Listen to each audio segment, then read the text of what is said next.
pessoal, tudo bem? Vamos de volta aqui para bater mais um papo, fazer mais uma live. E nesse momento nós vamos trabalhar um tema muito interessante, diferente às vezes do que normalmente falamos nas nossas lives, que é a ideia da insalubridade, periculosidade e o trabalho em condições especiais. Nós vamos falar hoje especificamente, com dois jovens peritos judiciais, que vão atuar aqui conosco e bater um papo sobre periculosidade, insalubridade e condições especiais de trabalho. Eles entrando aqui pelo LG Consultoria. E já estamos aqui entrando. Opa. Olá! É melhor inverter aqui, não deu certo. Sim, senão o pessoal ia ficar de cabeça para baixo aqui. Pois é. Tudo bem, professor? Como vai? Tudo bem, tudo na paz? Tudo certinho? Estou aqui, botar aqui o tema, deixar fixado, para ficar mais fácil. Já fixei o comentário.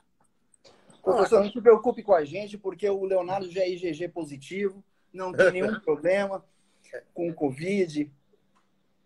Tudo bem com o senhor? Prazer. Já está com os anticorpos, já está tranquilo. Grande prazer, professor. Prazer, meu querido. Que bom aí. Vamos fazer uma live aqui, uma live a 3, olha só que coisa. Pois é, assim. Então, professor, está tudo bem aí com o isolamento presencial? Como é que vocês estão? Então, professor, pelo menos com relação às atividades periciais, nós estamos desenvolvendo, nós estamos realizando algumas perícias, sim. Depende, obviamente, que hospitais, casas de repouso, nós evitamos fazer as nossas perícias. E também temos alguns locais, algumas fábricas, que a partir do momento em que houve uma redução muito significativa no quadro de empregados e na produção da empresa, quando a gente precisa fazer avaliações quantitativas, ou seja, vou falar aqui para alguns advogados, talvez não conheçam muito bem, mas as avaliações quantitativas, quando se refere a calor, a ruído, a avaliação ela fica prejudicada. Então, a gente está tomando muito cuidado com as avaliações que a gente está realizando, com as perícias que nós estamos fazendo, tá? Como é que tem sido aí? Eu queria saber, claro que no começo assim, da live a gente sempre bate mais um papinho, especificamente, até porque o pessoal está entrando ao vivo e para poder acompanhar. E quem está nos assistindo, eu digo, gente, quem esteja acompanhando, quiser nos ajudar a dar visualização ou dar mais visibilidade a essa live, clica aí nos coraçõezinhos, porque isso muda o algoritmo, aí as pessoas vão ter mais visibilidade, ou clica aqui nesse papagaiozinho aqui, encaminha para os seus amigos, para que todos possam nos acompanhar ao vivo. Mas eu queria, nesse ponto, para a gente começar aqui, a gente vai falar um pouco sobre insalubridade, periculosidade, trabalho em condições especiais. Queria que vocês se apresentassem um pouco para que o pessoal conhecesse como é que tem sido, como é que é a sua experiência profissional no campo da perícia, com a sua formação. É interessante para a gente poder conversar um pouquinho com o pessoal e o pessoal entender ainda mais o corte epistemológico dessa live. Legal. Eu atuo como perito judicial já há 4 anos, tá? Eu trabalhei numa empresa multinacional dinamarquesa aqui no Brasil que tinha 14 mil empregados. E lá, como era um serviço de uma prestadora de serviço, principalmente na parte de limpeza e manutenção, a gente tinha muitas perícias, a gente tinha muitos processos trabalhistas lá. E, inclusive, nós, engenheiros, nós nos conhecemos lá, porque o Leonardo ele era coordenador de uma área, de uma região de São Paulo, e eu era coordenador de outra área de São Paulo. E aí a gente... A sua formação em engenharia é o quê? Eu sou engenheiro ambiental. Nós somos engenheiros ambientais com a pós-graduação em engenharia de segurança. Eu me formei na FEI, o Leonardo se formou na USP, né? Isso. Hoje nós trabalhamos tanto em perícias, em algumas varas. Eu trabalho para 2 varas aqui em São Paulo, no TRT2, e uma outra vara em Guarulhos, também fica no TRT2. O Leonardo, ele trabalha... Boa noite, meu nome é Leonardo. A minha experiência, pelo menos dos últimos 5 anos, ela é bem parecida com a do Guilherme. A gente se conheceu trabalhando nessa multinacional dinamarquesa, eu era engenheiro de segurança lá e tinha várias atividades que envolvia a coordenação de técnicos, cumprimento de legislação, elaboração de laudos, inspeções do trabalho, E quando nós saímos de lá, nós iniciamos no ramo pericial. começamos a atuar em várias trabalhistas do TRT2, né? E um pouco mais recentemente nós abrimos a nossa consultoria também, a LG Perícias, né? Que nós prestamos serviços de consultoria, tanto na parte de assistência pericial, quanto na parte de outros trabalhos de segurança, treinamentos, elaboração de laudos, documentos, inspeções. Exatamente. E no final das contas, quando a gente estava no último ano de empresa, que a gente trabalhava nessa empresa que eu citei agora há pouco, a gente atuou muito na área de assistência pericial. E foi muito bacana, porque nesse período a gente acompanhava basicamente 3 assistências por semana. Então a gente analisava como que era a atitude de alguns peritos, o que fazer, como fazer certas avaliações mais precisas, corretas, o que não fazer também, o que apontar no laudo e o que não apontar no laudo. Então, foi muito importante para a gente esse último ano que a gente teve na ISS. E depois a gente começou a atuar nessas varas e hoje a gente faz um número significativo de perícias aí por mês. Isso é bem interessante porque nós somos 24 regionais no país todo, né? E isso, as disposições sobre a designação de perito, né, elas seguem a linha do CPC, que inclusive, digamos assim, aperfeiçoou e valorizou a atividade pericial, inclusive trazendo até sobre requisitos do laudo, né? Mas o que é interessante é que a designação, às vezes, ela varia de regional para regional. Há tribunais que mantêm a visão tradicional, que é o TRT da segunda, por exemplo, que a designação é privativa do magistrado, ele designa quem ele quer nesse ponto, e outros tribunais que fazem uma prévio cadastro, né? Aqui, a quinta região, aqui, digamos assim, o indivíduo mostra a sua qualificação, se inscreve na própria presidência do tribunal e ali mesmo o sistema disponibiliza. Aí o magistrado escolhe quem já está no sistema, que é uma forma de trabalhar hoje com o processo eletrônico, né? Então, às vezes vocês são peritos aí em São Paulo, e aí se for uma situação de perícia que puder ser, a gente vai discutir sobre isso, uma perícia que puder ser telepresencial, poxa, pode até ser designados aqui, né? O pessoal está dizendo que depois, ao final, vocês deixam aí seus currículos, suas indicações, os contatos profissionais para quem estiver interessado, que há muita gente que atua nesse ponto, outros colegas peritos que estão atuando aí também. E vem cá, só para a gente conversar ainda nessa parte inicial só. Vocês se lembram qual foi a primeira perícia judicial que vocês fizeram como perito no juízo? Foi de quê? Foi insalubridade, periculosidade? Foi periculosidade. Olha só que engraçado. Foi periculosidade. E na época que a gente trabalhava junto, eu falei assim, Leozão, você vai como meu assistente. E ele foi como meu assistente. Eu lembro até hoje que era, na Zona Sul de São Paulo, não vou citar o nome da empresa, mas ele me acompanhou, eu lembro até hoje a minha primeira perícia. E olha que engraçado, no final das contas, eu não tinha tanta experiência assim. Hoje eu consigo dizer que eu já tenho uma boa estrada aí, que eu já passei e algumas experiências que me ajudaram muito.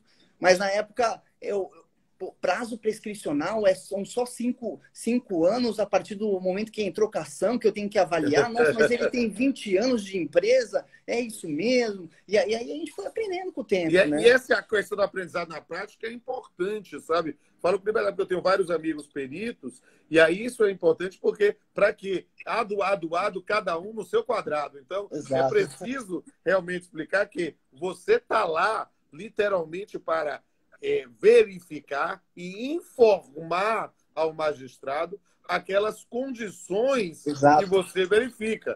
O juiz é o que vai verificar se, em função disso, defere ou indefere, porque às vezes pode dar um prazo prescricional bienal, então a perícia não vai ter servido para nada. São questões que às vezes a gente vai ter que verificar e diga assim, eu digo com muita liberdade, estou ainda nesse mundo interno, na época que havia aquela discussão sobre o adicional de periculosidade, não sei se vocês já tem algum tempo, eu sou juiz há 25 anos, mas logo quando estenderam o adicional de periculosidade para os eletricitários, né, o decreto regulamentador falava que o adicional deveria ser proporcional à exposição.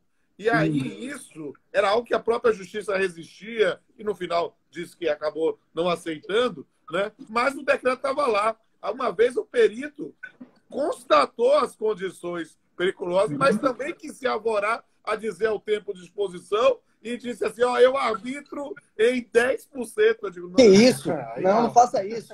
Aí eu dizia, meu Deus. Eu aproveitei o laudo, porque o laudo, no que interessava, constatava que havia condições periculosas, mas não tinha que se arvorar, querer virar juiz. E isso é bem interessante. Porque, é claro, depois ele dá risada. É meio trágico. Exato. Ou então, faz jus, o perito fala, faz jus ao não, o perito tem que dizer faz jus, nada que faz jus. O perito tem que dizer tem as condições de saúde ou periculosas, que aí o juiz que diz se faz jus ou não faz jus. Exatamente.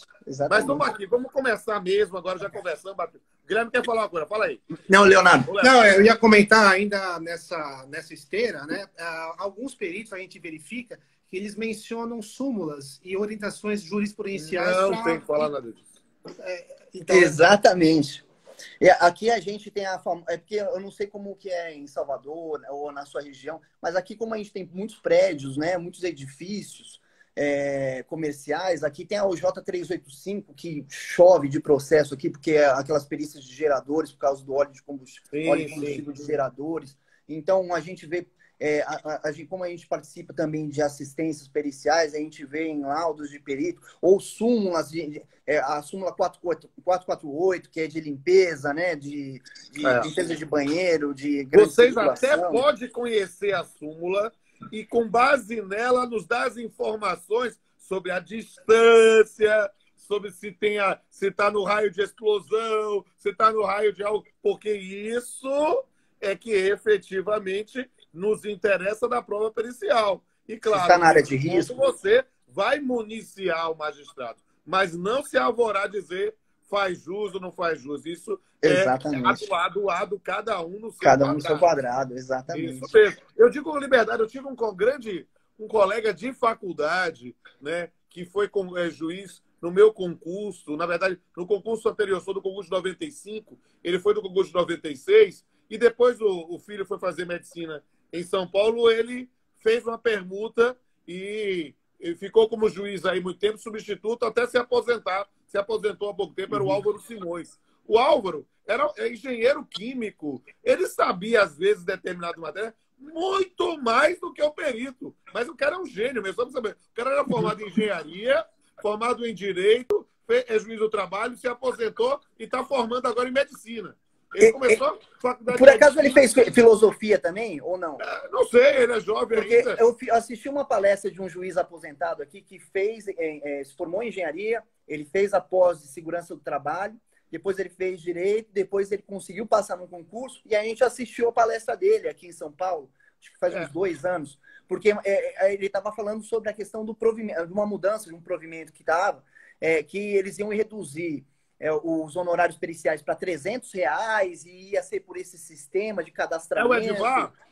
Eu não lembro o nome dele, mas eu vou pesquisar e vou eu não sei. O meu colega era o Álvaro. E o Álvaro era um gênio, sabia de tudo, mas não poderia, nesse ponto, de querer, até porque sabia mais do que eu, dizer, vou dispensar o perito. Não. O perito é imprescindível. Exatamente. Porque ele traz o conhecimento ao processo que o magistrado não pode se arvorar, mesmo que ele tenha por suas características pessoais. Vamos falar um pouquinho agora, aqui rapidamente, sobre cada uma das modalidades. Sobre insalubridade, sobre periculosidade, sobre trabalho em condições especiais. E vamos arrematar falando um pouco como é que está a realidade das perícias aí em São Paulo nesse momento. Perceba, para meus amigos e amigas, o pessoal da área de direito, ou os estudantes estão lendo, é preciso entender aqui o corte epistemológico. Porque uma perícia, ela, na verdade, é uma forma uma forma de levar ao processo, ao magistrado, um conhecimento técnico que ele não está obrigado a fazer. A perícia pode ter diversas modalidades. Ela pode ser uma avaliação quando é uma perícia contábil, ela pode ser um exame, como uma perícia médica, ou pode ser, como comumente é, e é o nosso corte aqui, uma vistoria, né? Que é uma verificação do local, para verificar justamente as condições de trabalho. No campo da insalubridade, nós trabalhamos com reagentes físicos, químicos, biológicos. No campo da periculosidade, aí nós temos alguns aspectos que dependem necessariamente de prova pericial, né? Como discussões sobre material elétrico, explosivos, inflamáveis, mas há outros em que a prova pericial eventualmente pode ser dispensada por presunções legais ou só ser feita e contraprova. E também é uma perícia muito importante para a formação do convencimento, porque é só verificar o distanciamento de determinadas situações ou mesmo, porque a periculosidade na prática acabou virando uma bagunça, né? Porque nós temos originariamente a periculosidade como situações para inflamáveis e explosivas. Estenderam para o material elétrico e aí depois começou a degringolar. Porque passou uma arma de fogo, motocicleta, motoboy, segurança. Então, Exato. nós temos aí algo que acaba saindo um pouco da origem, né, do Instituto e aí trazendo uma dispensa da prova pericial. Mas aqui, feita essa introdução, eu queria ouvir de vocês dois, né, de Guilherme e de Léo, quais são as suas primeiras impressões ou quais são a sua visão como perito das perícias de insalubridade. Fale aí. Olha, é o seguinte, eu comecei mais ou menos em 2016 e eu peguei uma fase que era bem já o começo da crise ou pós-crise, e quando eu fazia as avaliações, eu ia até o local, fazer a vistoria, e muitas vezes eu tinha que fazer uma avaliação de ruído, por exemplo.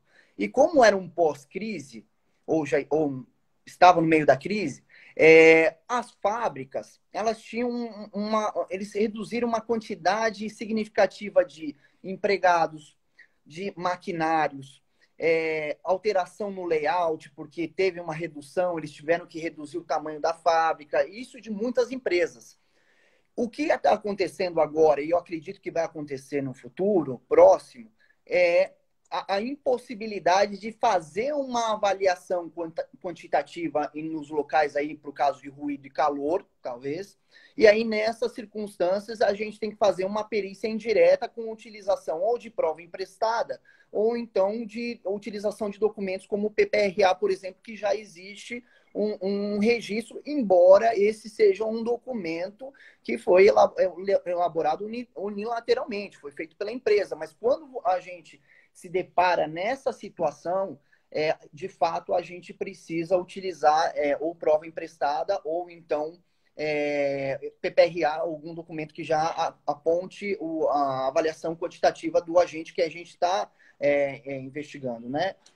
Essa é uma questão interessante, quero ouvir aí o Léo, mas perceba como esse é um ponto em que você se torna, como perito, muito mais uma figura auxiliar da formação de convencimento do magistrado do que como perito propriamente dito. Por quê? Porque nessa circunstância, um lugar que não funciona mais, né, da forma como era na relação jurídico-material, você faz uma pesquisa e apresenta ao magistrado para a formação do seu convencimento. Mas aí, essa é a perícia em que definitivamente não vai ter um efeito vinculante. Perícia não tem, mas nessa mais ainda. Porque a gente vai ter que ter um respaldo, às vezes, na prova oral, de que essas condições são as mesmas. É um elemento interessante. Deixa eu ouvir o Léo um pouquinho aí. Eu gostaria de mencionar um aspecto também da perícia de insalubridade, né? Aqui, pelo menos no estado de São Paulo. Uma grande dificuldade das empresas, das reclamadas, conseguirem registrar o fornecimento de EPI, apresentar a documentação, né? Porque nós temos N situações. Então, tem situações que, de fato, há uma falha nessa entrega com relação a treinamento, fiscalização, né? E aí culmina que o funcionário realmente não recebia, a ficha ela é incompleta ou é inexistente, né? Mas nós temos um outro cenário também, que nós percebemos que, de fato, o funcionário recebia, por exemplo, protetor auditivo, né? Pega alguma indústria. Realmente a empresa fornecia, quando era de espuma, fornecia com trocas diárias ou de silicone todo mês. O funcionário reconhece quando a gente faz a perícia, que a gente faz a oitiva, ele confessa, não, realmente a empresa sempre entregou, forneceu, fiscalizou, cobrou o uso, porém tem uma questão de lapso documental, né, que a empresa, por alguma dificuldade administrativa, ela não consegue registrar no período não prescrito todos esses fornecimentos, né?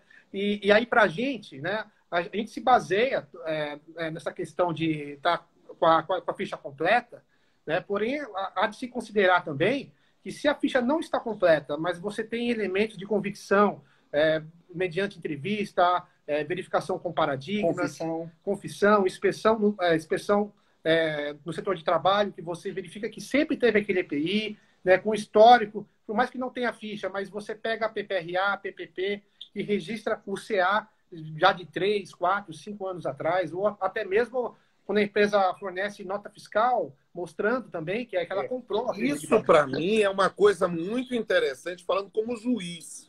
Para mim, é importantíssimo que vocês, no laudo pericial, informem no que vocês fundamentaram as suas afirmações. Por exemplo, quando você está dizendo, olha, eu ouvi lá o preposto, eu ouvi o próprio reclamante, você registra isso, documenta isso, por quê? Porque em função, como se trata de uma situação de fato, a priori, as discussões sobre fato só vão ser demonstradas lá na instrução do processo, lá numa eventual produção de prova oral. E aí, por isso, as circunstâncias, muitas vezes, demonstrada tal situação, com base nisso, isso vai ajudar ao magistrado a formar ter uma convicção melhor, mas nesse ponto precisa trazer, porque às vezes, como o indivíduo lá do passado que queria dar proporcionalidade do adicional de periculosidade. O que é mais importante para nós, como magistrados, é a afirmação das condições. E aí, em função disso, eu verifico se os elementos... Por quê? Porque às vezes está lá, tudo registrado, assinado, que fornecia EPI. Aí você deve dizer, olha, esse EPI tal, ele evita, minimiza, não sei o quê. Você traz elementos. Mas o indivíduo pode, lá no processo, querer fazer prova de que ele não usava EPI, que ele foi forçado a assinar. Então, esses são elementos de fato que o magistrado vai ter que resolver. Você tem que trazer toda a questão jurídica, toda essa questão de fato, para que o juiz possa se manifestar. Siga aí.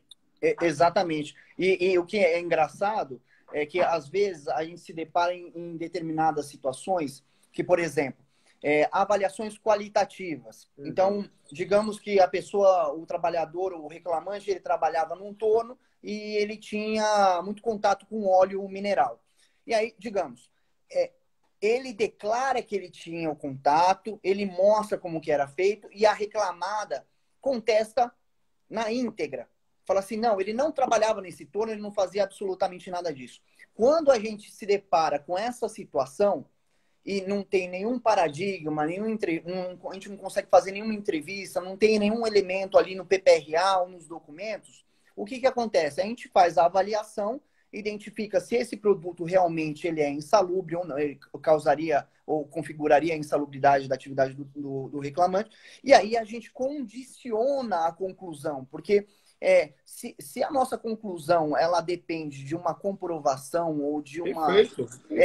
A gente expõe para o juiz ou aponta na conclusão que haverá a configuração da insalubridade se for comprovado que a declaração do reclamante é verdadeira ou não vai ocorrer. E aí, uma coisa que a gente estava discutindo esses dias, eu e o Leonardo, é uma coisa interessante, porque muitas vezes a gente vai fazer uma oitiva com um paradigma na diligência, e aí muitas vezes o paradigma ele está tão constrangido com a situação, porque às vezes ele não quer falar, ele é o trabalho dele, ele não quer perder o trabalho, muitas vezes omite. Então, assim, e aí a conclusão, ou pelo menos a declaração dele acaba favorecendo ou prejudicando a empresa, mas é difícil você concluir o seu laudo que houve ou não a configuração só por causa de uma declaração de um paradigma que vai contra a declaração. E perceba, Guilherme, como isso é importante. Por quê? Porque a função de vocês é verificar as condições. Ou seja, o que vocês estão constatando de fato lá. Não especificamente a análise do que o autor, o preposto, o paradigma afirma. Esses elementos podem ser levados para o processo, né, para que, como informação ao magistrado, mas nesse ponto, e o ado de novo, né? Nesse ponto, o seu quadrado é o quê? Dizer, nessa circunstância ali que você constatou, há condições periculosas ou insalubres, mais do que isso. Não é nem falar periculoso ou insalubre. Há ruído a grau tal. Há nesse ponto silicato a tal exposição, tal coisa. Há a temperatura, tal. Você tem que afirmar esses elementos técnicos, né? Aqui estão perguntando a você, eles são peritos judiciais justamente nessa forma de municiar o magistrado com os elementos técnicos. Por quê? Porque raciocine. Quando eu vou ouvir a prova pericial, a testemunhal, eu não vou perguntar para a testemunha, menos que queira só quebrar o gelo, literalmente, dizer assim, era quente ou frio lá? Não vou perguntar. Tinha poeira ou não tinha poeira?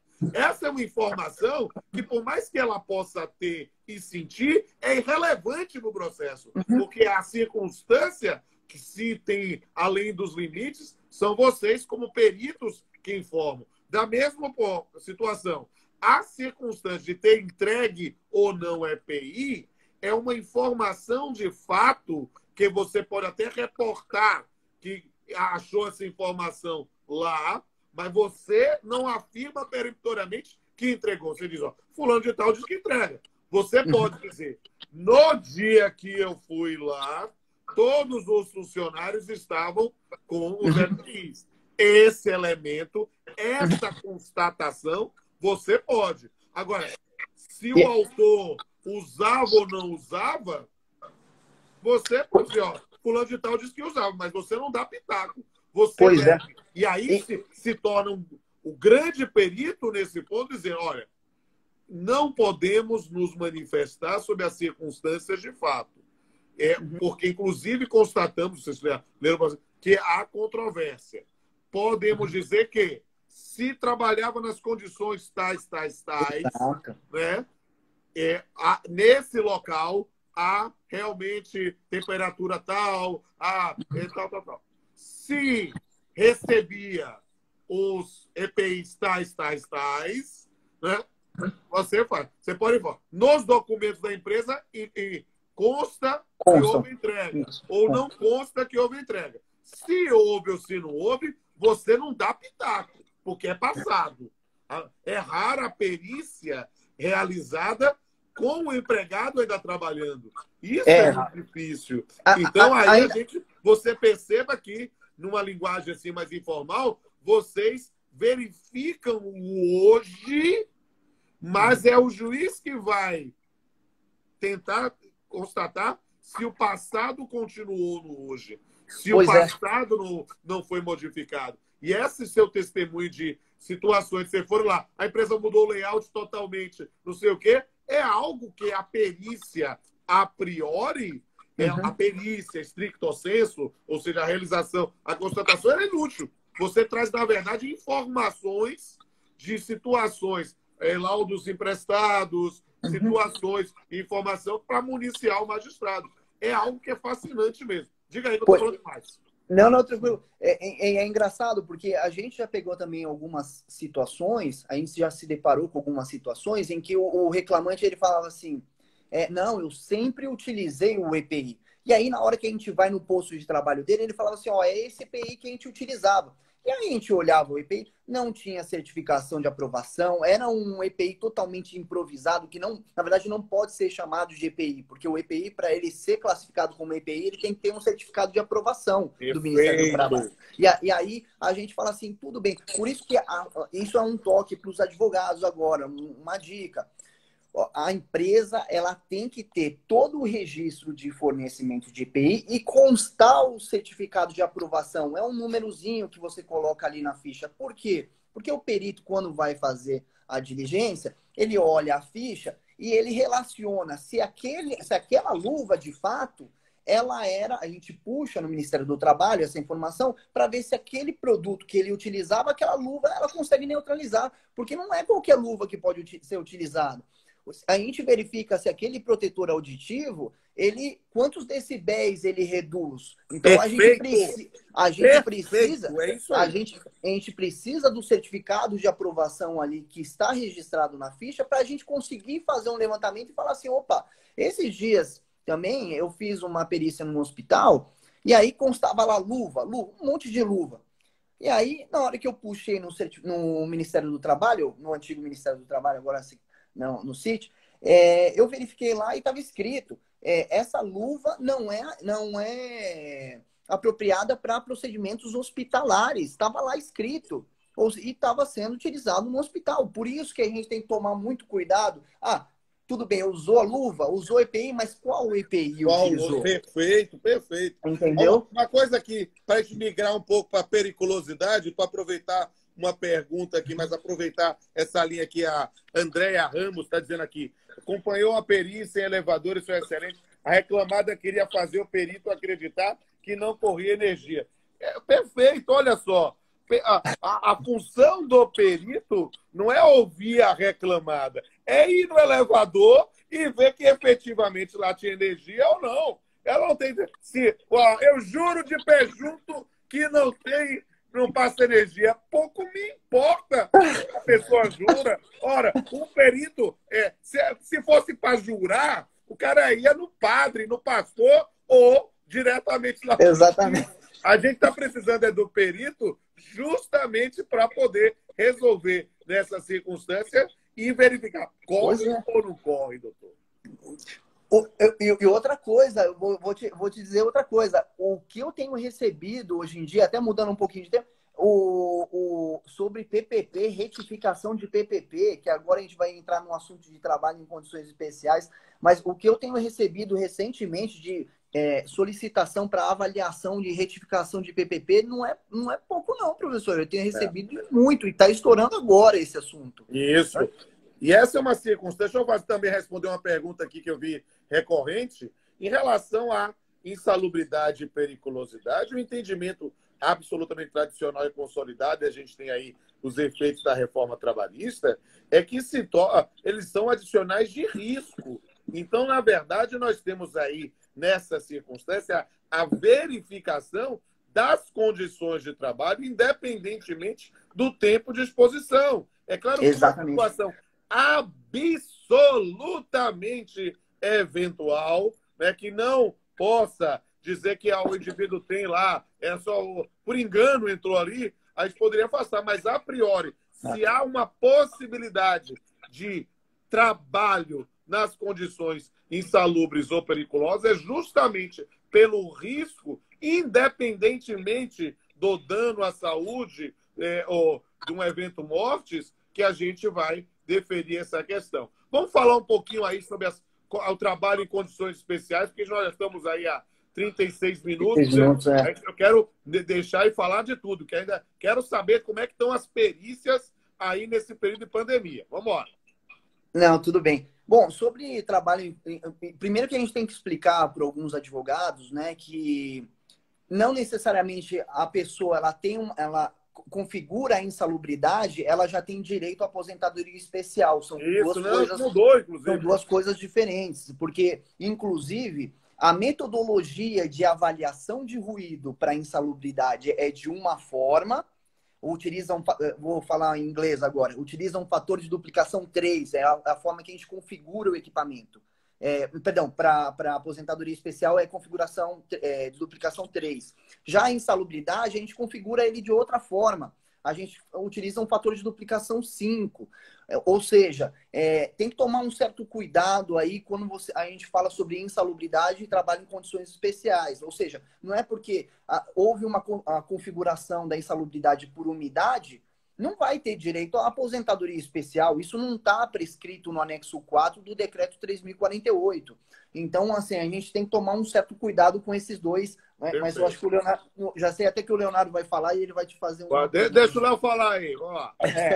Até sobre o tema de aposentadoria especial, tem uma certa polêmica com relação a especificamente o ruído. Né? Então, se nós formos a CLT, o artigo 191 e a própria NR15 menciona que o uso do EPI ele é capaz de neutralizar a exposição a ruído. Né? Porém, aí muitas vezes você vai fazer uma perícia, alguma avaliação, você verifica que o nível estava em 89, 90, ou seja, acima do limite legal, que é 85. Para 8 horas, né? Para 8 horas. Porém, você evidencia que o funcionário utilizou o protetor auditivo, então você considera que a exposição está neutralizada para questões de insalubridade. Para insalubridade, mas para aposentadoria especial, não. Aposentadoria especial, de acordo com uma ação julgada aí pelo STF, o ARI, né? O ARI 664335, acho que é isso. 664335, é isso mesmo, tinha até anotado. O STF fala assim, não, vai ter que fazer o recolhimento da aposentadoria especial, mesmo que utilize EPI, ou seja, a partir do momento que ele está exposto acima do limite de tolerância, mesmo que utilize EPI, não importa. Vai ter que fazer o recolhimento da aposentadoria especial e ele pode se aposentar com 25 anos. Isso especificamente para ruído, tá? E não configura isso para produtos químicos que estão no decreto 3.048. Isso é só para ruído. Então, por exemplo, muitas empresas não sabem disso. Eles não fazem um recolhimento da alíquota, que acho que é de 6% do salário dele por causa do código GFIP4, que é aposentadoria especial, né? Para 25 anos. Então, essas empresas hoje elas não fazem esse recolhimento e mais para frente, muitas delas vão sofrer consequências por causa disso, tá? Isso é uma dica para os advogados também. Já estão prestando uma consultoria aqui, professor. A live, tudo é possível na live. Pois é. É mais ou menos isso. Quer falar alguma coisa, Leonardo? Léo. Que é isso. Beleza. E vem cá, agora eu quero pensando aqui nessa parte aqui, nessas condições especiais, né? Como é que tem sido hoje, nessa realidade de pandemia? Como é que está em São Paulo aí, nesse momento, o acesso às empresas e para a realização de perícia? Porque isso é algo que é preocupante. Eu digo com absoluta liberdade. Eu estou como magistrado e eu estou aqui a pulso convencendo as pessoas a realizar audiências, porque eu sigo a linha de que só se todo mundo quiser fazer, senão a gente vai ter que esperar o retorno da atividade presencial. Pois é. E com a perícia tem sido alguma coisa semelhante. É claro que o perito, como profissional liberal, tem um interesse maior, mas há um risco. Aqui em Salvador teve lockdown específico em determinados bairros. Como é que está sendo aí em São Paulo, aí pensando na realidade de vocês? Tá, acontece o seguinte, cada vara está trabalhando de um jeito. Por exemplo, uma vara que eu trabalho em Guarulhos, eles estão pedindo para eu aguardar e para todos os peritos aguardarem ainda essa decisão, essa restrição que ocorre aqui na cidade de São Paulo. Já as duas varas que eu trabalho aqui em São Paulo, eles estão mandando muita perícia, tá? Eu não tenho feito perícia em hospitais que estão vindo algumas ainda, não estou fazendo, em casa de repouso eu não estou fazendo.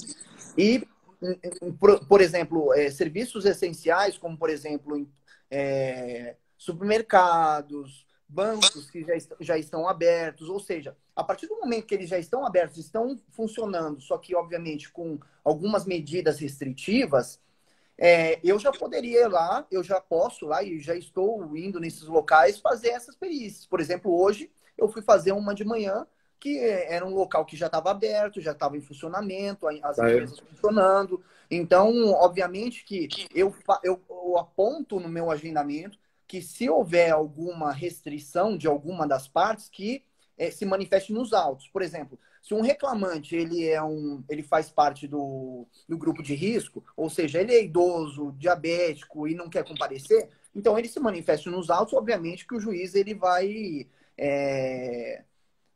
reagendar isso mais para frente e tal. Mas eu vejo que algumas empresas, como bancos, eles estão pedindo o reagendamento, o novo agendamento, mas os meus juízes, os juízes que eu trabalho, eles estão indeferindo o pedido e estão pedindo para fazer. Tá? Uhum. Ou seja, se a parte reclamante está querendo fazer, a parte reclamada já está funcionando, já está em atividade, por que não fazer? Tá sendo Aí a discussão é sobre a razoabilidade ou não da recusa, para verificar nessas circunstâncias. Se você está no exercício da atividade, ainda que vivamos em uma situação ainda de pandemia, se não há óbice objetivo para a realização da perícia, é preciso que ela seja feita. Então, acho que o caminho deve ser esse mesmo. Né? E é assim que está sendo feito. Eu também, a mesma situação dele. Então, há varas que permitem, outras varas pedem para esperar mais tempo, né?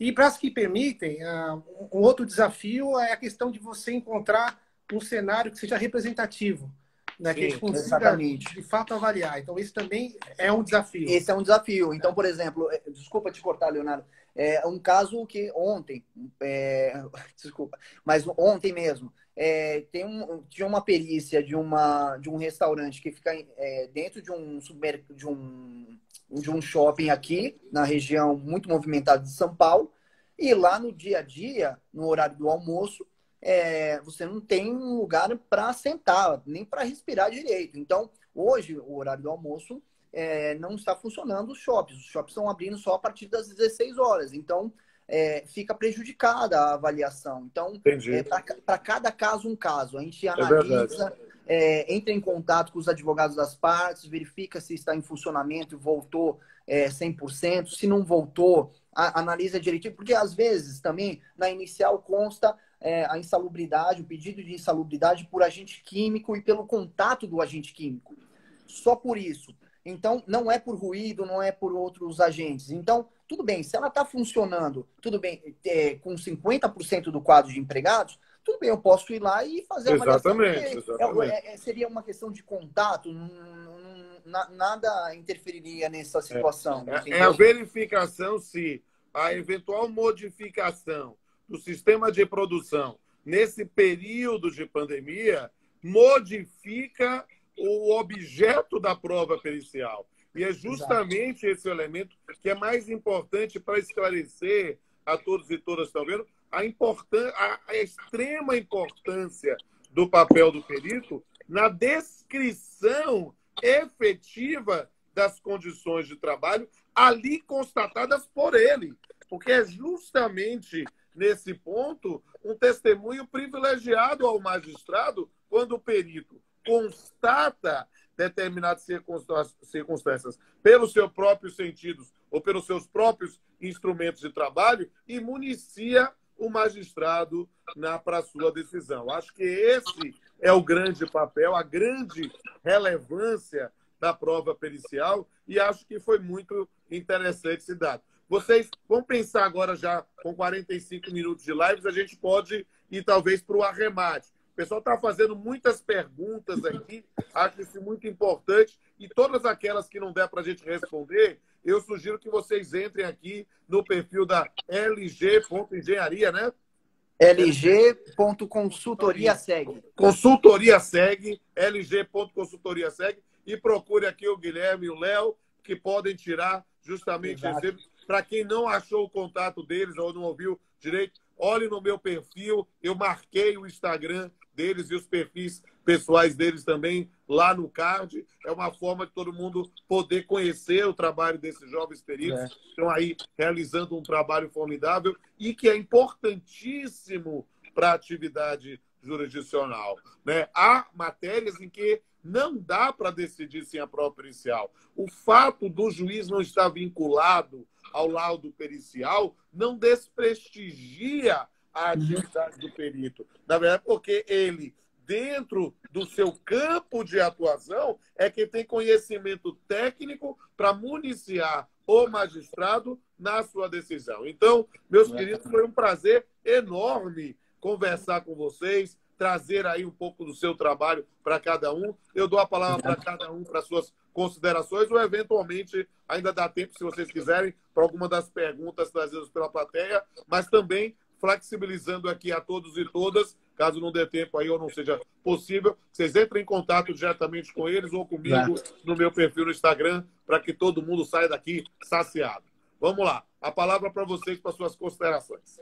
Então, professor, a gente recebeu muitas perguntas, né? A gente fez uma enquete aqui quais eram as dúvidas dos técnicos, dos engenheiros até mesmo dos advogados. E a gente recebeu algumas mensagens aqui, algumas perguntas. E eu vou te fazer uma pergunta, mas é um assunto um pouco cabeludo, hein?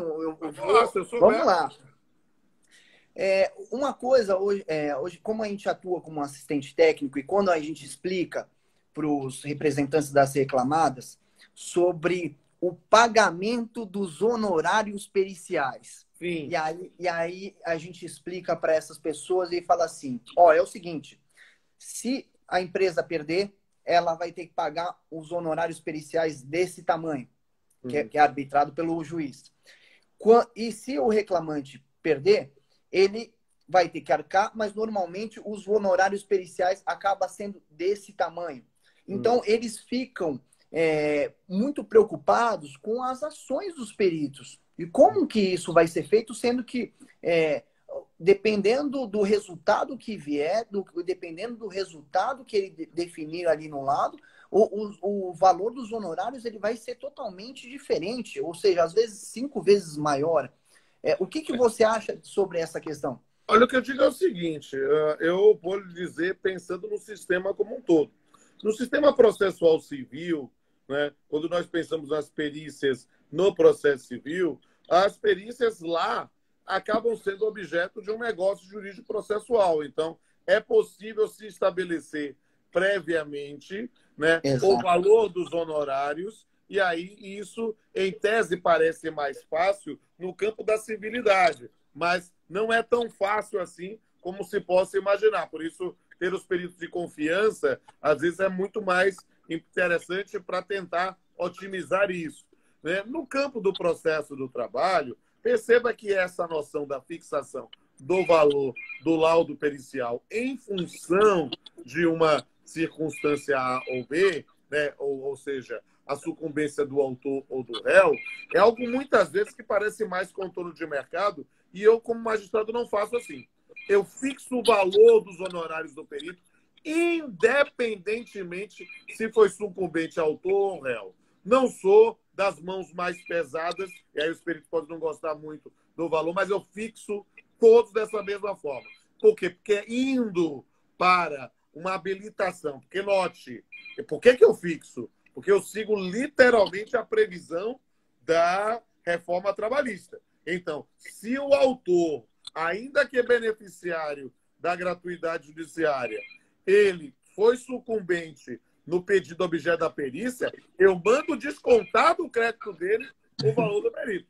E, se por acaso foi absolutamente improcedente, eu mando habilitar na forma do provimento do tribunal. É o caminho. E aí, nesse momento, fica muito mais fácil. Por quê? Exatamente. Porque senão o indivíduo, perceba, uma coisa são vocês, jovens, honestos, preocupados, quiseram discutir comigo sobre perícia. Outra coisa é alguém com um caráter duvidoso e vai dizer, não, então eu vou sempre dar favorável ao reclamante porque a empresa vai pagar sempre.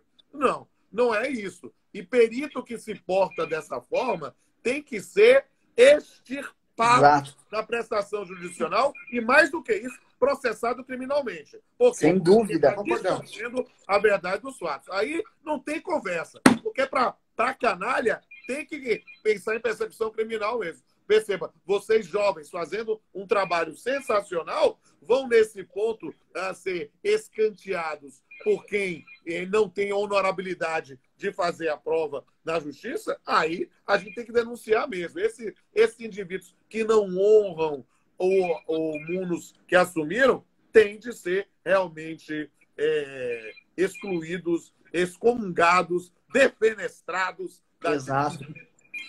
Viu, professor? E só as recomendações, às vezes, que eu faço para os meus juízes é que, muitas vezes, solicitar na ata de audiência que a empresa já apresente os documentos, como, por exemplo, o PPRA, fichas de GPI, para que essas informações elas não sejam omitidas.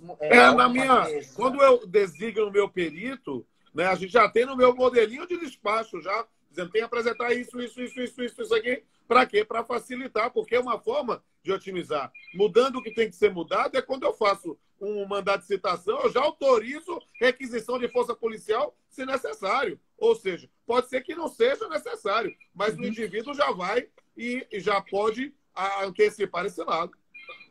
Porque muitas vezes já existe o apontamento de determinados agentes ambientais no próprio documento da empresa e quando a gente faz a vistoria, pode ser, não estou falando que isso acontece sempre, não é, mas tem casos pontuais que algumas empresas elas acabam escondendo certas coisas, omitindo outras. E aí, olha, da mesma forma como eu falei do perito, empresa que faz isso vai tomar uma litigância de má-fé e aí tem que ser pesada. Porque eu sou extremamente paciente, delicado, ouço todo mundo, mas empresa que, autor ou réu, empregado ou empresa que altera a verdade dos fatos, tem de ser sancionado. Uma coisa é controvérsia, uma coisa é interpretação de fato, uma coisa é o indivíduo viu de um jeito, o fato dá para interpretar de outro.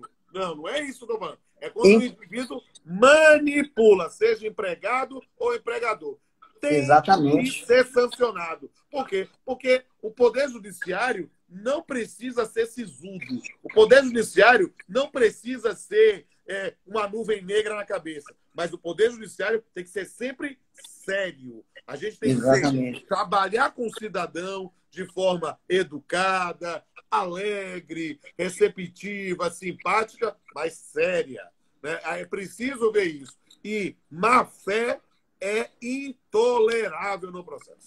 Inclusive, quando eu inicio a perícia, eu trato de ler a inicial, onde está escrito o pedido de insalubridade ou de periculosidade, porque quantas vezes eu começo a leitura da inicial para reclamante e eu falo assim, olha, o seu advogado informou aqui no processo que você pediu a insalubridade porque tinha contato com o produto XYZ. Quantas vezes ela fala assim, não, mas eu não falei nada disso para o meu advogado, nunca entrei em contato com esses produtos. Então, faço questão também de anotar no laudo. Ela afirmou que não tinha contato com esses produtos e deixar isso bem claro. Outra coisa que eu faço também, que é muito importante, é muito interessante, até para os peritos que estão assistindo agora, é gravar a perícia. Eu gosto de gravar a perícia. Mas aí, isso inclusive porque te municia numa eventual distorção das suas exatamente. Faz muito bem. Agora, perceba, vou dar a dica aí de um cara um pouco mais velho que você. O indivíduo falou isso tudo, registre sim, registre lá, mas não, nesse momento, perito e juiz não pode ter fígado. Você registra o fato, diz, se ele trabalhar realmente nessas condições alegadas na inicial, fiz a perícia aqui, isso aqui, tal. Porém, fica registrado. Deixa aqui. Digamos assim, não sei se vocês jogam vôlei, mas é assim. Quando levanta para cortar. Você está levantando para eu cortar. Quem tem que cortar sou eu. Exato. Você é o pivô que vai levantar. Quem vai cortar sou eu. E aí esse é o ponto. Perfeito. Professor, só um último comentário que faltou referente à periculosidade, né? Pois não. Tem N atividades e operações que são perigosas, né? Uhum. Só que, por exemplo, nós já nos deparamos várias vezes lá na reclamação inicial que o advogado pede o adicional de periculosidade porque o funcionário realizava trabalho em altura, né? Que subia em escada, andaime. Andaime, fazia a limpeza de área externa, a fachada externa de edifícios. Acho que é até uma boa. Aí o que acontece, né? O indivíduo está fazendo um pedido que poderia ser indeferido. Indeferido, exatamente. O juiz mandou você fazer a perícia, você faz a informação e entrega para o magistrado, mas é aquela situação. Só para fazer piadinha, né? Eu tive uma vez um processo que o indivíduo era office boy e pedia adicional de insalubridade. Aí meu amigo, você trabalhava com algum reagente? Ô, doutor, eu carregava computador para todo lado, dizia que tinha vírus. Ou o famoso caso de um garçom que pediu adicional de periculosidade. Aí a juíza perguntou, o senhor trabalhava com inflamável? Trabalhava. Você via uísque, vodka, tudo pode pegar fogo. Mas é capaz de ser verdade. Pense um absurdo que eu te mostro o precedente. Pois é, professor. Pô, muito obrigado, professor. Querido, temos que arrematar porque já vai entrar o contador para a gente cair. Então, eu quero dizer que foi um prazer, foi uma live diferente, uma live que não é necessariamente jurídica, trazendo a experiência de cada um de vocês. E aí eu quero mandar um abraço a todos e todas, dizer ao pessoal, se tiver interesse mais sobre perícia judicial, seguir aqui esses jovens aí, da LG.consultoria, segue isso, né? E também me sigam aqui, mandar um abraço aqui para o professor Alexandre Moraes da Rosa, grande figura, grande criminalista, e que, inclusive, contribuiu com a 51, que também é inflamável, né? Então, quero dizer a todos e todas um grande abraço e a gente se encontra. Vou deixar a live salva aqui. E depois, quem quiser ver depois, vai ficar disponível no IGTV e também no meu canal no YouTube. Um abraço a todos. Um grande prazer. Um abraço, um grande prazer foi meu, foi muito legal e a gente se encontra aí em outras lives. Obrigado. Tchau, tchau. Isso aí.